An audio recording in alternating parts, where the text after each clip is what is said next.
get started here, get your waters refreshed and ready to go. So as everybody knows, the election is just a little day less than 2 weeks away on the 26th for the 63rd Assembly. So Chris, you're over here. Just watch the cords.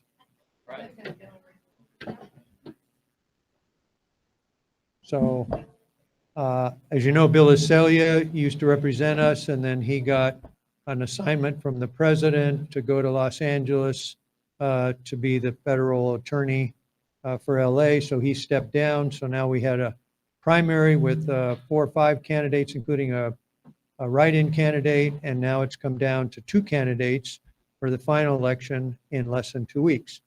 So we have Chris and Natasha. There's their pictures as they appear on the FBI list. So, yeah, and we've given them 3 questions initially to start with for them to answer that they could prepare for. Then we'll have questions after that. If any of you have written questions down, pass them up and we'll go through those. Then we'll open it up to questions. They have 2 minutes for everything. They don't have to use all the 2 minutes. If they use less than 2 minutes, then we can do more questions, right? So we'll initially give them 2 minutes to do opening remarks, and then we'll get into our 3 questions and we'll show them up on the screen. So Natasha, we'll start with you for 2 minutes of opening remarks. It should be live. It is live. Thank you. Wow. Well, good evening, everybody. Natasha Johnson, current councilwoman for the city of Lake Elsinore. I've been serving there for almost 13 years, but now candidate for Assembly District 63. This has been an incredible whirlwind. I'm sure my opponent can tell you, just over 70 days. We didn't have a lot of time to make a lot of decisions, but the one decision was to say yes to a call to being needed. I don't know anybody that I currently serve with as elected officials that thinks that going up to Sacramento and fighting for the state is a super attractive and well-paying job, but I do know that there is a need.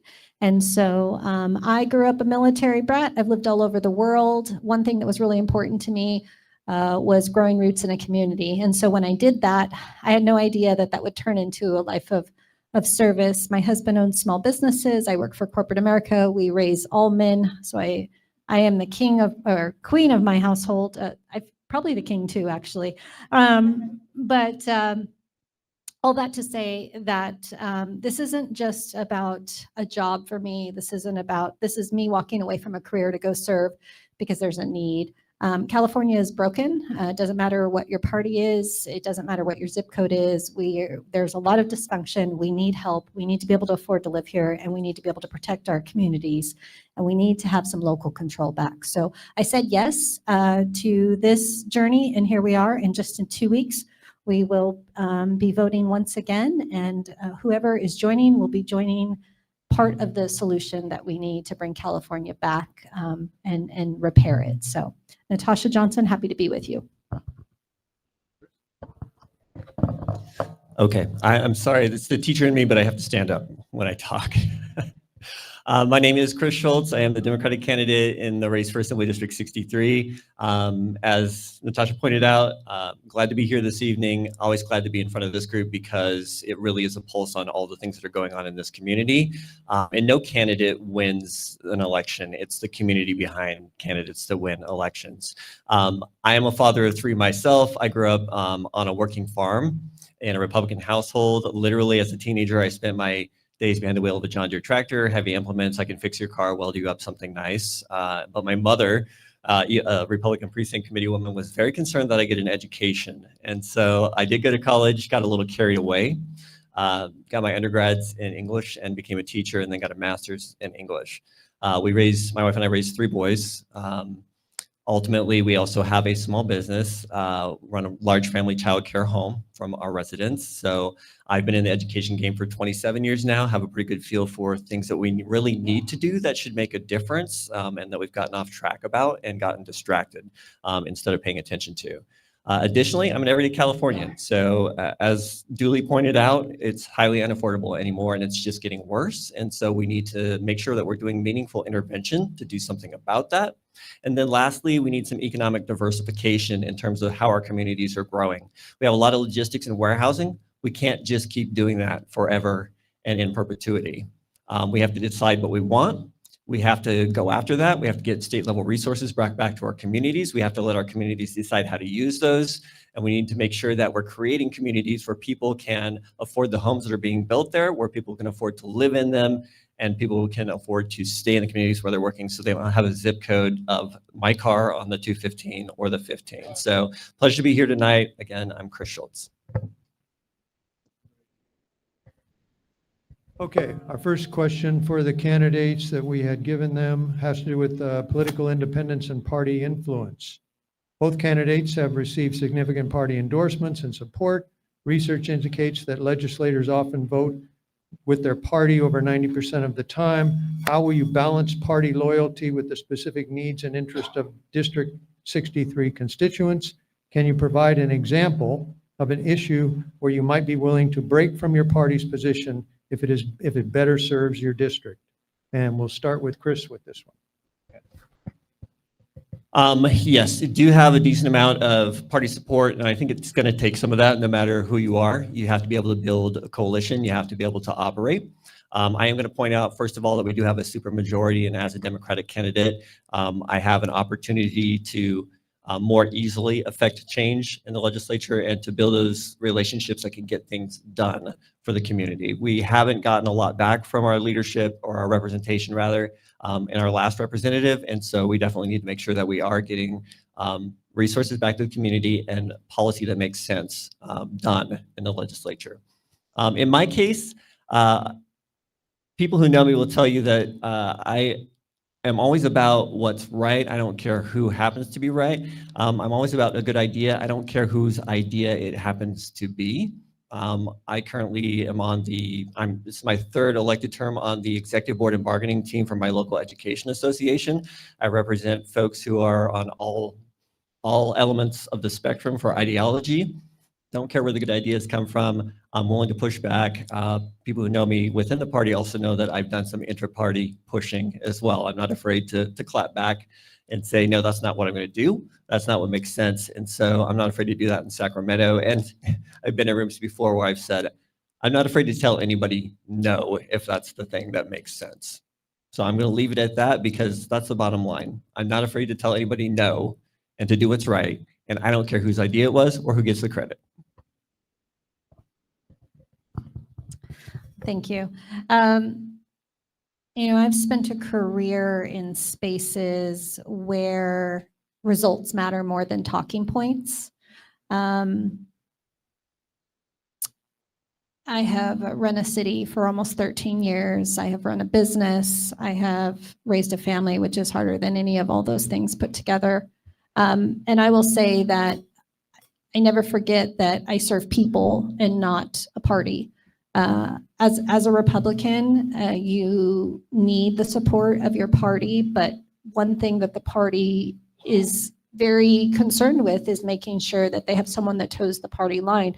And the conversation is more about, we have to do the right things for the right reasons, not for the right people. The people we're serving is in the communities.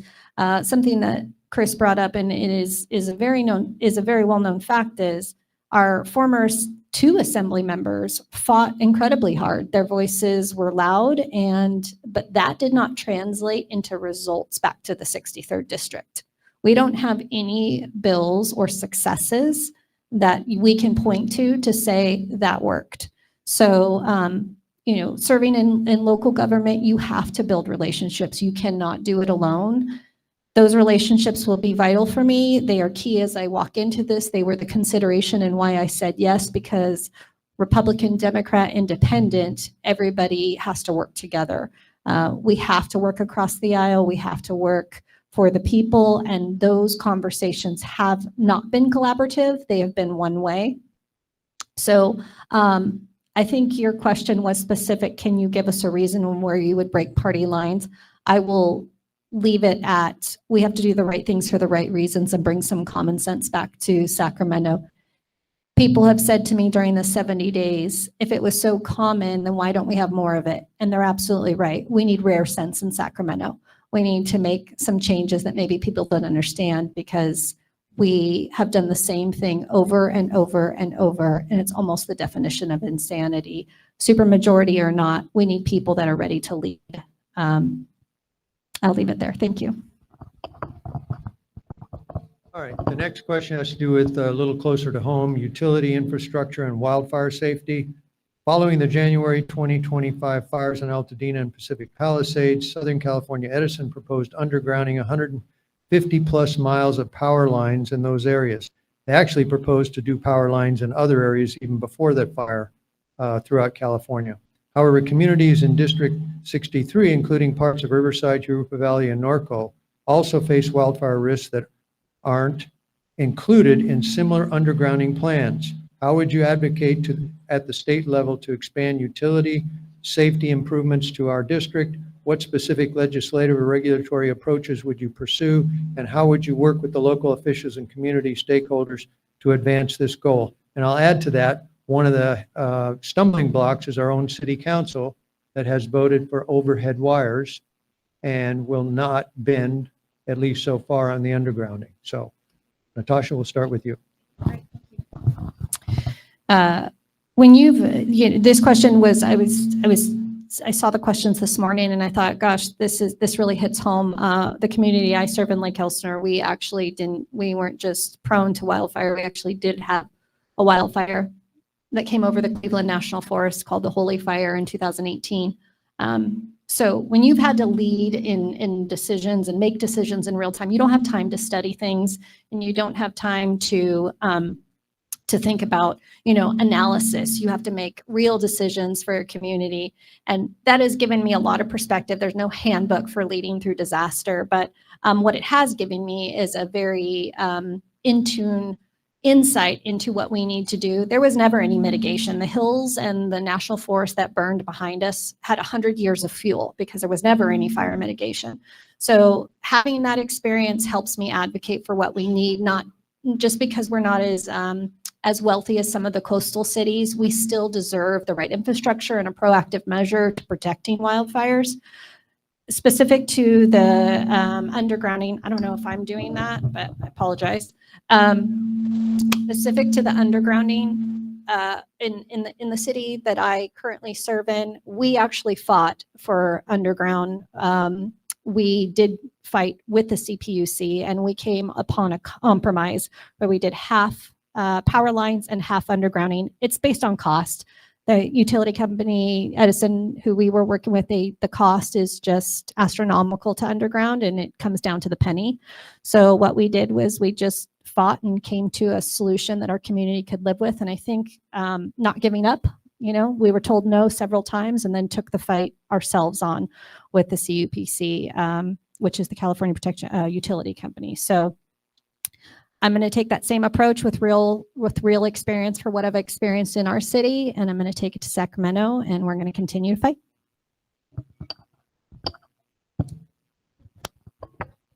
I think when it comes to the RTRP, there are a couple things to think about here. Number one, the CPUC has an incredible amount of power, and a lot of times we find that our legislature does a really good job of shielding itself or mitigating responsibility by creating independent commissions to do that job for them. So I think there's a little bit too much power in the CPUC, and so that could use some checking. Number two, when Edison talks about the expense of undergrounding, we have to take that with a little bit of context. I think in 2024, Edison's profit was like 1.9 billion or something like that. So ultimately it is expensive. They are an investor-owned utility. And so we get in this tough place where we're at an inflection point, right? Do we underground? Do we not underground? Is it too expensive for Edison? Is it not? Do we use a stick or a carrot to say, all right, let's make the right moves. Let's do what the communities want. Let's get back to letting the local folks make decisions about how to deal with that in their localities. where do we go? And ultimately, it's one of those things where there's another issue flying around in this too, which is the wildfire insurance and fire maps. And it's just a conflagration of a lot of things. And so we've got to look at, number one, making sure that the legislature is taking responsibility. And if we're using taxpayer money, there's got to be sticks and carrots. If we're going to say, all right, if we help do this, then we need to make sure taxpayer money is first out and with interest or something to that effect. Ultimately, what we can't do is be saying, oh, well, a company that's making profits is telling us it's too expensive, so we're going to bail them out so that we can take care of our communities. So my approach is really look at the whole picture, the big picture, and say, what are we going to do that's really responsible? And let's make sure as legislators we're accountable. Next question has to do with Proposition 36, implementation and funding. Prop 36, supported by 68% of California voters, enhancing penalties for repeat drug and theft offenses, but lacks dedicated funding for treatment programs and enforcement. What is your position on Proposition 36? And regardless of your stance, how would you address the implementation challenges? What specific funding mechanisms or legislative approaches would you support to ensure adequate resources for both public safety and treatment components? And no matter your position on Prop 36, voters gave us a mandate as legislators, right? 68% of folks said we want to do this. The way it was written as a prop, no funding was attached to it. So it's unfortunate that we're able to get a ballot measure passed without a funding stream, and then it's left to the legislature to figure out where is that money going to come from. So there are a couple of pieces with that. Number one, if the voters tell us here's the mandate, then we've got to figure out how to fund it. Number two, I've seen a number of conversations around, use Prop 47 savings or use Medi-Cal, and we already know that Medi-Cal's got an extreme shortfall for any number of reasons.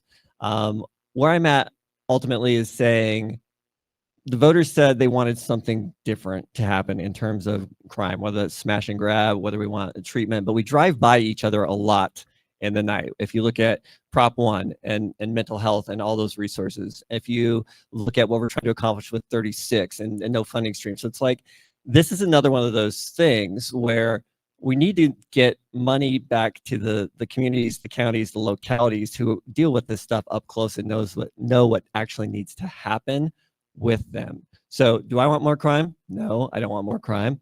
Do I want to make sure that the folks who are ensuring that on the front lines have the resources to do it? Absolutely, I want to do that.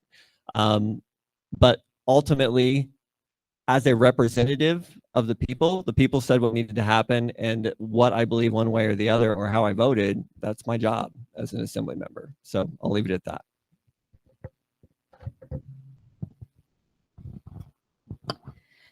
I fully support holding people accountable for what they did. I think Prop 36 allows us to give some tools back to law enforcement. Something I failed to mention in my opening statement is I come from a law enforcement family, so this is not just policy for me, it's personal.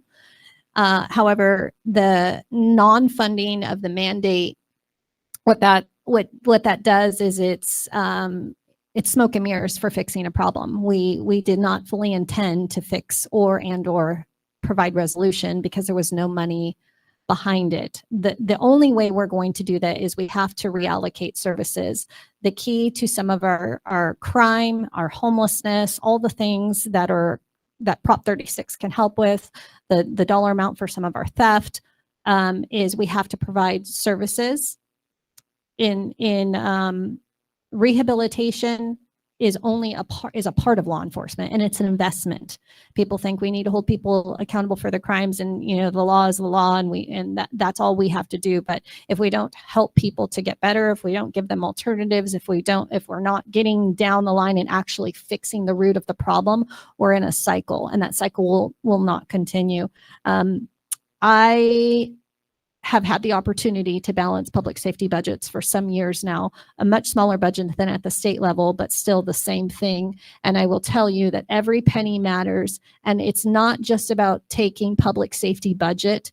60% of any local city's budget goes to their actual enforcement. But there's another 40% that it can be allocated in anyone's public safety budget to the right things for the right reasons that help us get past that. Prop 36 needs the proper funding, and we need to go up to Sacramento and we need to make sure that it is funded so we can use it as intended. The voters spoke very clearly, and I'm very supportive of that. Okay, we've got some questions from the crowd here that wrote down. Let me give you one. You noticed that in Texas recently, they're in this big squabble over redistricting, and now the parties are all running around saying, well, if you redistrict there, we're going to redistrict over here, and we're going to redistrict over there. And so what are your thoughts on that? And what are your thoughts also on, like in California, now that we have the current primary laws where the two top, go to the finalists, we really don't have a need to declare what party we're in, because you can just claim whichever primary ballot that you want. So should we go that way and eliminate, you register to vote, but you don't declare a party? That way redistricting would come down to just geographic areas and what you find. So interesting to hear your thoughts. Natasha? Yes, I'm aware, I've been asked many times this question lately about redistricting and our thoughts. And isn't it interesting that there's some things that the legislator hasn't been able to do for years, but suddenly they're able to come together, and within a few days they've been able to create a plan for how they're going to address this in California. That's interesting. It just shows us that there's hope for when you're motivated to do something. But for me, I support the people, not the politics of it. I was recently asked if how I would go about redistricting, and I don't think that what is happening, what the governor is doing, is something I can support personally. But I'm not a state legislator yet. In 2 weeks, we will have one. If and when we win and we're headed up to Sacramento, I will continue to fight for people over the politics. I am completely opposed to what the governor is doing right now, and I'll make no two bits about it in saying so. It shouldn't matter what your zip code is. We need to let the people decide. I've been asked this question in a number of different settings, and there's so many other things we need to be worried about right now. I really wish that Texas could just settle their differences so nobody feels the need to have to counter that in some extreme fashion. Really, this is not an additional issue either of us thought we'd be addressing at this moment, and there are plenty of other things in California that do deserve more attention. So to the first part of that question, I wish we could just focus on other things. I don't support the whole redistricting thing, but when I say that, I don't support it at large. It's like a lot of national politics are playing out into state politics and local politics, and that's not where they belong. So that's my position, crystal clear on that one. The other piece, I think the second half of the question had to do with, we have the jungle primary system. What about the partisan piece? And I think that's, not to make light of it, but I think that's a question that's been asked for the ages, right? Do we need the partisanship? Do we need the partisanship? Do we need to declare? I don't know. Ask anybody who's run without a partisan designation, and they'll probably tell you it's trouble. It's hard. And there's a system that's in place is probably not going to let folks do that. So that's a sort of answer to that. I think in a perfect world, there are a lot of things we would do differently. Right. Yeah. And I think if you go back and look at the experiment with MPPs and DTS, you get a sense of where that goes. Originally, that's the way it was. Before the 1840s or 50s, the parties were responsible for the primaries. The government didn't do it. And then in the 40s and 50s, people started complaining to the federal government that there was all kinds of fraud and corruption going on in the parties, that they couldn't get their candidates up. Everyone had an Iowa caucus, right? Like we see today. So they'd go to the caucuses and say, I want Chris to be the candidate. And they'd say, no, we want Bill. And nobody knew who Bill was. It was just the party officials that wanted it. So then they complained so much to the federal government said, well, we're going to have to take over the primaries. But in order to take over the primaries, we're going to have to know what party everybody's in so everybody gets the right ballot. So that's how we ended up today with registering by party, was because of that. But prior to that, it was the party's responsibility to do their own primary, and it was their responsibility to come up with their candidate to put on the November ballot. And that's the way it originally was. So anyway, didn't mean to go on that. So let me follow up with another question on housing. The RENA numbers, which I'm sure you're familiar with, that the cities and the counties have been forced on by the state. And it's even come down to the fact that they're even sending letters. Our own city of Riverside got one recently for 49 units down at La Sierra and Victoria, where they had 49 units up to the city council. The state sent a letter to the city council before they voted and basically said, look, you better vote on this the right way, or else you could be in violation of potentially 2 laws. Now, my opinion of that was the city council should have just not voted on it, because now they had a conflict of interest. They've been threatened. But so do you go along with this whole RENA numbers and pressuring the cities and counties to add more housing when the population growth is not adding up to what the RENA numbers are claiming the housing should be? So, Natasha? This is a great question. It is one of the biggest frustrations of local government in leading, trying to meet the state's recommendation of RENA numbers. And time again, when pushed back and asked, what's the actual equation for how you determine a city? Is it geographical size? Is it demographics? Is it square miles? Tell me what it is, because the numbers do not match the communities.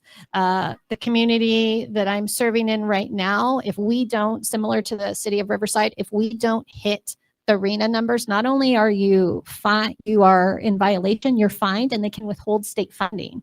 So tell me how that makes sense. If you don't do it, then you don't have the money to do some of the infrastructure, the street repair, the things, because I promise you, I know everybody says those are my taxpayer dollars. When you see the breakdown of what we actually get for the taxpayer for property tax and sales tax, that is not the majority of what is fixing roads, putting lights in, protecting the community. It's a portion. And while taxpayer dollars are a big portion of that, state funding is still a part of what we have to accept to be able to do this. So the frustration in Sacramento is they have a system that is this. Like Riverside this, Eastvale this, Norco this, Corona this, but no one in Sacramento actually knows the growth, the speed, the economic development or lack of, the traffic analysis. I mean, you're talking things that really impact a community that are not considered in an equation.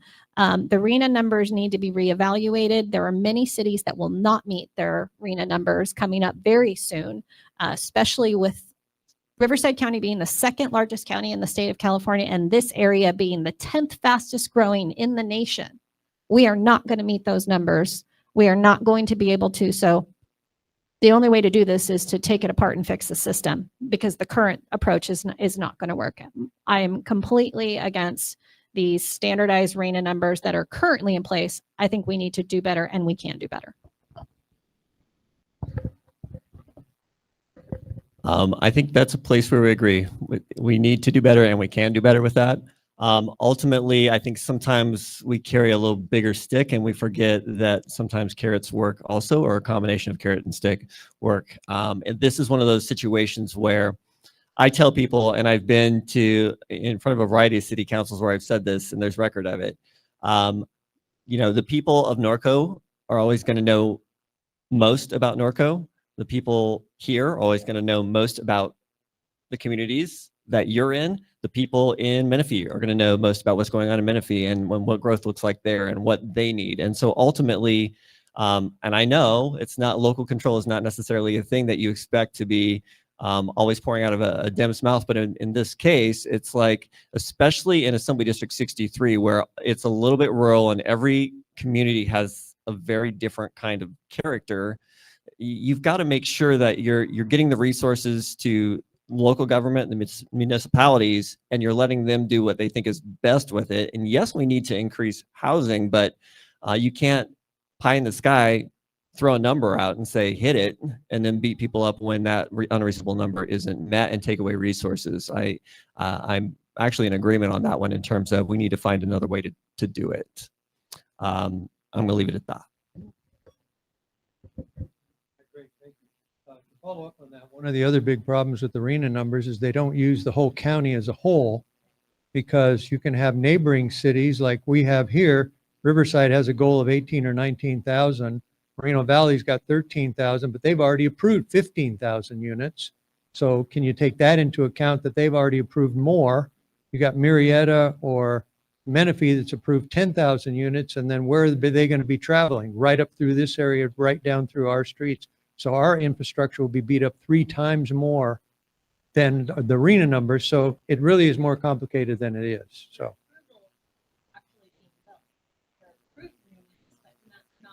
Right. Right. Right. That's the issue. Okay. So we'll take questions now from the audience. So Brian's got a mic, so please be concise with your questions. And okay, I had 3 questions on my card, but Lewis took one of them on the RENA. I apologize. Yeah. So right now, parents want to opt out of the transgender nonsense that's occurring in schools. They want this opt-out option, but the state sues the local school districts for doing this. How can this be? And what's your position on this? That's only my second.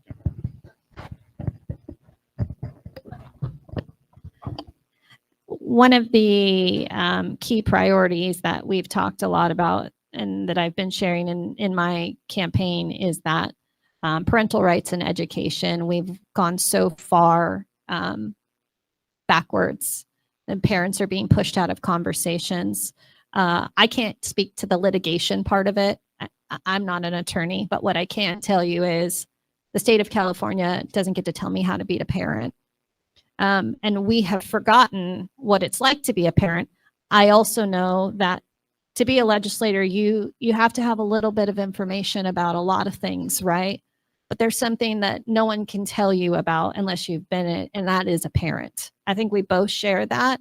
And in a conversation where I'm being told about my child, there has to be more opportunity for parents to get back to the table instead of being pushed out of conversations when it comes to their children's education. Minors are minors, period, for a reason. I think if that doesn't clear up how I stand on the issue, I don't have all the answers on how to fix it. I don't think it's an easy fix. We've gotten to a place where we are a litigious state, and that's how we handle everything. We sue people. We just sue people for everything. That's not the answer. It's not getting us anywhere. So for me, parents need more rights. Parents need to be able to not opt out. That is the person, the human that you created, you should be able to know what's going on with your child, your creation, till they are of an adult age. I'll leave it there. From my perspective, 2 things. Number one, you have to understand this is year 27 as an educator for me. Also a father of 3. And also my wife and I have a childcare business. And so one of the things that has always perplexed me as a teacher, and I get to be in the middle of some of these conversations or in school board rooms where policy is at question. And I'll say 2 things. Number one, parents have a ton of rights. And as a classroom teacher, I wish sometimes they would exercise them more. I don't get all the calls that I want from parents. I don't get the visits I'd like to have with parents. They're not coming to the events because they're busy. There are a lot of rights on the books that you have if you exercise them. And believe me, as a parent of, I have one son who's on the autism spectrum. And so we did the IFSP, the individual education plan, the whole SPED thing, and I had to have some arguments sometimes with people that I worked with for a long time that I couldn't believe I had to have those arguments with. But ultimately, where we've gotten off track here is when we get down to that conversation, we're talking about maybe 1% of the population. I can tell you in a school district I work in, the policy that's impacting folks impacted one student at the time it came across the dais. So I'm not saying it's not an issue. I'm not entirely sure how to fix it, but what I'm telling you is we have way bigger problems that deserve way more of our attention. I remember a time when children had no rights. And they were definitely more afraid of their parents than they were the police. Well, close. Did you have another? Yeah, go ahead, Mike.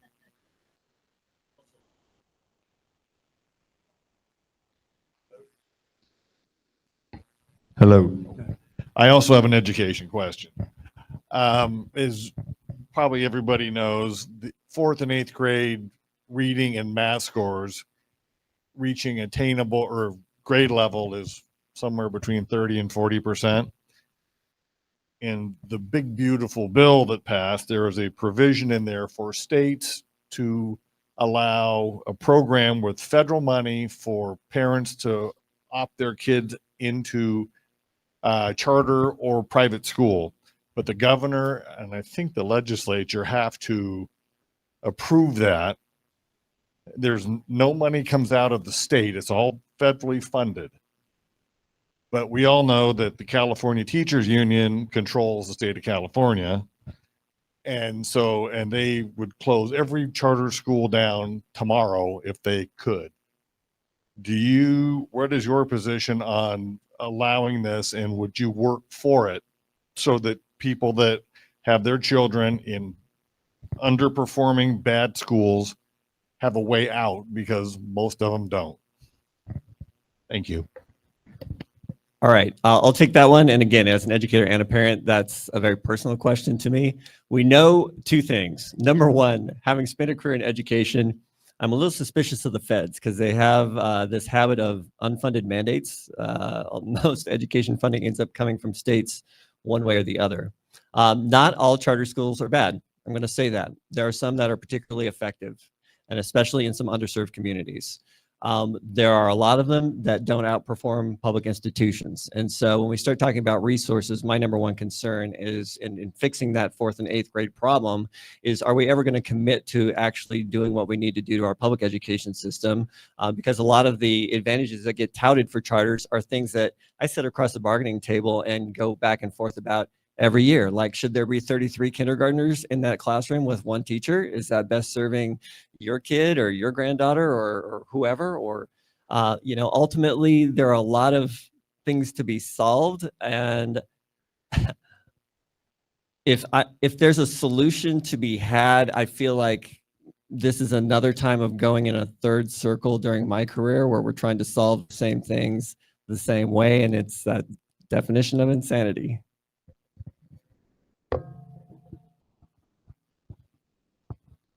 I think this is a really great topic because there is current legislation at the state right now that's working to work against some of the charter schools. It's AB 84. Here in Riverside County, there is a plethora of charter schools. I will be very transparent. My youngest son is in a charter school program, not because he was at an underperforming school, because he has learning disabilities and we didn't have any choice. We had exhausted all public school education opportunities. My older children had wonderful public school and experiences. So sometimes it's not a choice. Sometimes it's not about this was a lifeline for us. So I'll tell you, my support would go right now. If currently in the assembly, I would be working extremely hard to advocate for the opposition and opposing AB 84. AB 84 is an assembly bill for homeschool and charters that basically, in theory, defunds, destabilizes, and destroys charter school programs. It doesn't allow them the funding to continue, so you're forced back into public school. So while I don't know the particulars about the big, beautiful bill and the federal funding, I too am a little nervous about that, to be honest with you, because California has a different way about doing everything.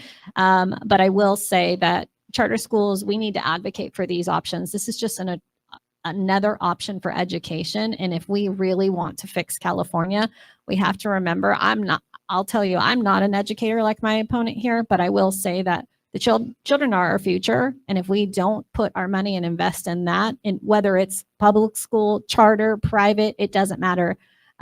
However they want to get their education, that's the most important part. And then we also need to focus on some higher education options for alternatives. But to answer your question, yeah, I would support that and I would fight for that. I think that it's very important. I feel like we need to continue to provide options, not remove options. Go ahead.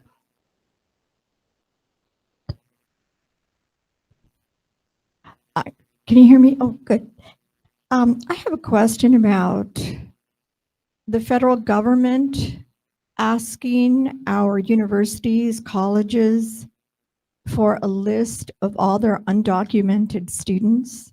You know, now that all the students are returning back, specifically UCR, how do you feel about the universities obligated to provide that information so that these students will then be arrested and deported?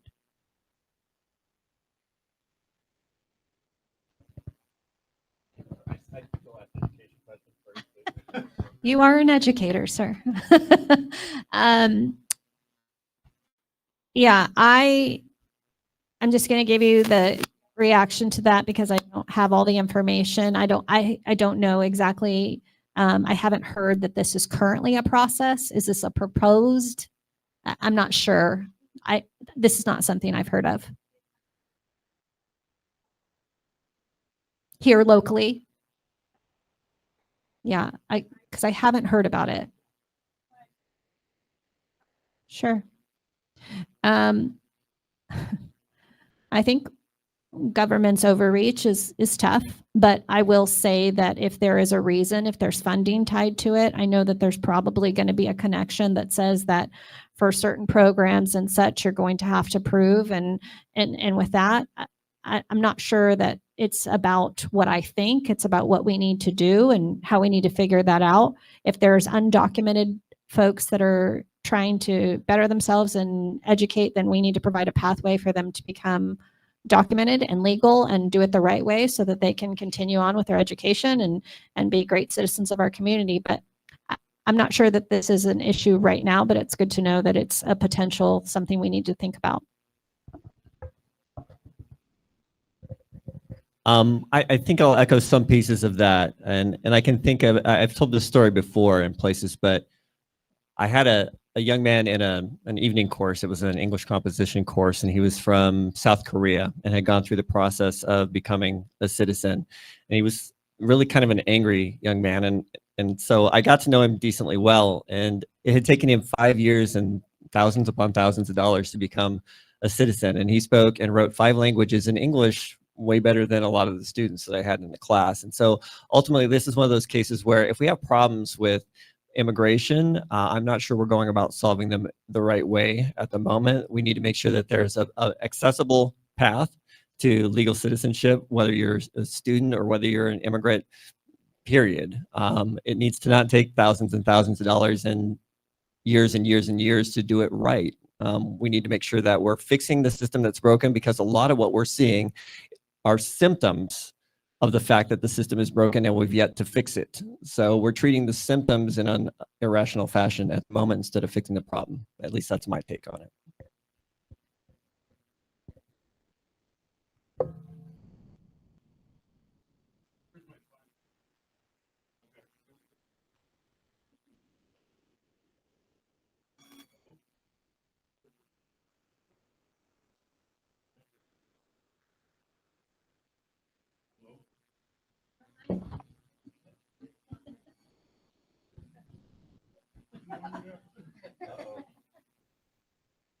We can hear you. Okay. If that helps. You know, so, yeah, get your plug on. So addressing the supermajority, are you aware that earlier this year, in the past 6 months, that they can't hear me? That a Democrat assembly person named member Valencia was removed from his committee assignment because he decided he was going to vote in the committee with the Republicans. So why on earth would we want to keep feeding this supermajority as we go forward? It's like negotiating with gangrene. Please give us your comments.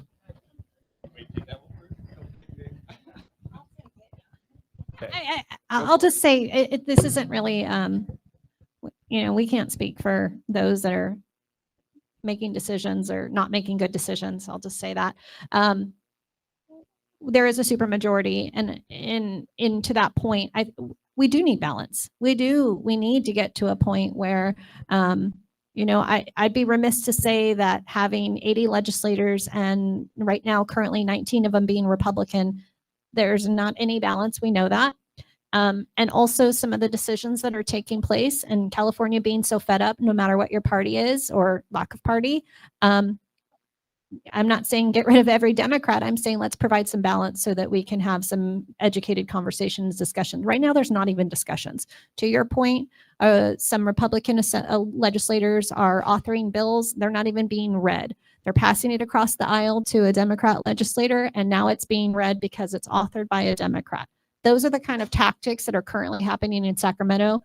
And I think that that's the issue. It has become so polarized and partisan that I think we've forgotten what they're there to do, the job and the role that they're there to serve. And so it's not gangrene. It's ridiculous. We just need to provide some balance. It doesn't need to be one side full or not. It needs to be people that want to go up there and lead. They're ready to make decisions. They're ready to have, they're courageous about, we call it political courage. It's not easy to find. It's not always popular, but when you never forget who you serve and what you're there to do, and you do the right things for the right reasons, it doesn't matter if it's popular because you're doing your job. I'll turn it over to you. I tell people one of the easiest things to do in politics is forget who you are. And I'm too old for that. At this juncture, who you see is what you get. And you can look at it that way, but I think Natasha made a lot of good points in terms of there's got to be some sensibility, and I don't know that it happens just by throwing out the baby with the bathwater. I think it happens incrementally when you find the right people for the right seats, who have their heads screwed on straight and are willing, again, as I told you earlier, I'm no respecter of who had the good idea. If it's the good idea, then let's take it and run with it and make it happen. And if right now I have the capacity to exert a little more influence to get that good idea where it needs to go, whether it's picking up somebody's bill and running it, if that's what it has to be, then that's where we are.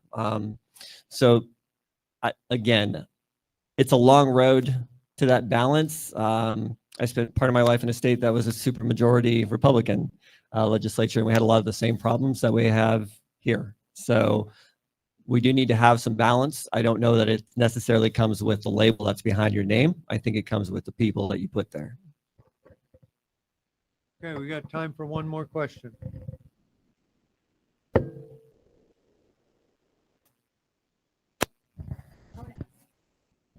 Have either one of you accepted funding from any foreign agencies? Because we're starting to see a lot of candidates accepting money, which is causing them to make decisions that are not best for us in America and Americans. I can answer that. No, my answer is no, I have not. 2 no's. That's the fastest answers to questions we've ever had. And they call themselves politicians. Any other? Let's see what else I have here. Transportation and infrastructure. Nope. All right. We'll let you do your closing remarks. 2 minutes each. Who wants to start?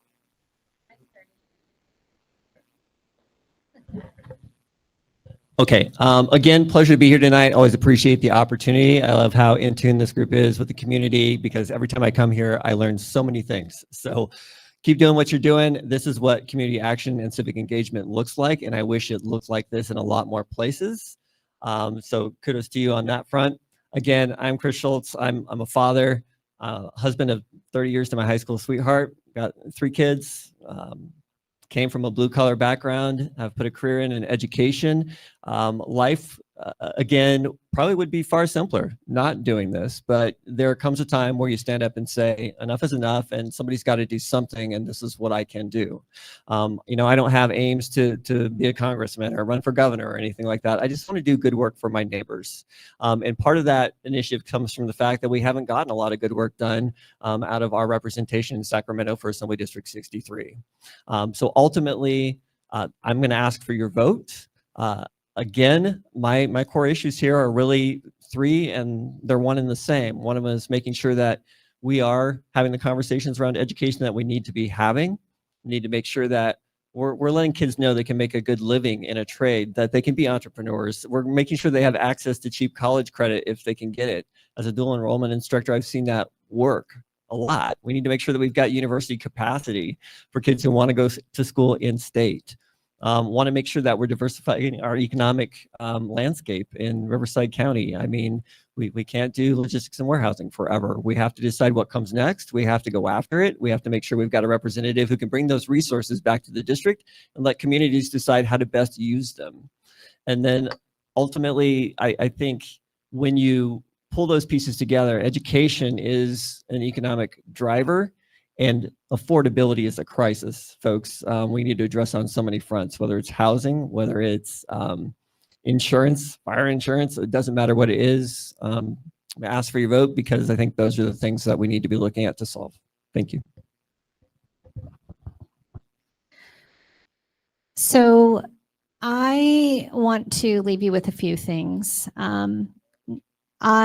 This isn't an aspiration of mine. This isn't something, you know, same to Chris's point. This isn't something I ever woke up and thought, I want to be, you know, I want to be a state legislator someday when I grow up. Definitely not that. I have a very incredible, rewarding career at Navy Federal Credit Union. I've been there 18 years. I love my service. I'm the only one in my family that didn't do military service, but I served the military. So it's kind of like a way to serve, but not being active duty. I've loved it. I've loved every minute of it. I've also loved serving my community, and for the reasons we both mentioned. My husband owns 2 small businesses, and you know, you just get fed up. There's a lot of things, but you have 2 choices. You can complain or you can do something about it.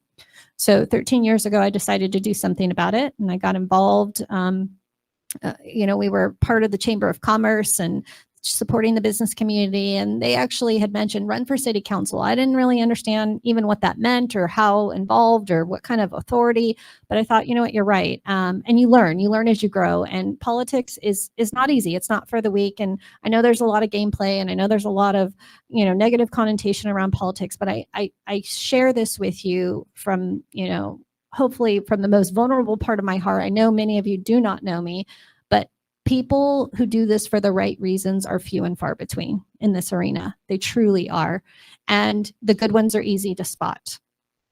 I will tell you that transparency, approachability, being responsive are the top key things any elected can do. It's what I've remained focused on. You're never going to know everything, but if you remain committed to the people you serve, show up, listen, and you know, fact check, do what you can, ask the questions, don't be afraid. You're going to do well. And I have done well. I've done really well. And for that, it is the reason why when every single, you know, elected up the corridor that serves in all these other cities said, Natasha, we come behind you and we want you to do that. Republican, Democrat, independent, all the things. I said, okay, you know what? Let's do this. I'm not doing this because I have a career aspiration. I'm doing this because I want home to be the place my children call home. I want my business to succeed. I don't want to have to move out of California because I can't afford to live here anymore. I want public safety. I want to feel safe in my community. And I want our state to be able to afford that.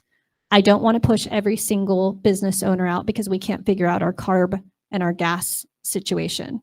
I want to make sure that refineries aren't closing. I want to make sure that healthcare is there. I want to make sure we have mental health services. I'm going to go on and on and on and tell you that I am a politician. I am. I've been elected for 13 years. I get to go to work on day one. I don't have to build relationships. I go to work. So with that, I hope that I have your vote, and I will tell you my phone number. I'm sure I see someone's Facebooking it. Everybody has been calling me. It's 951-218-1459. It's my personal cell. I'd love to chat. Thank you so much for having me. Let's give the candidates a big hand. This is a lot of work.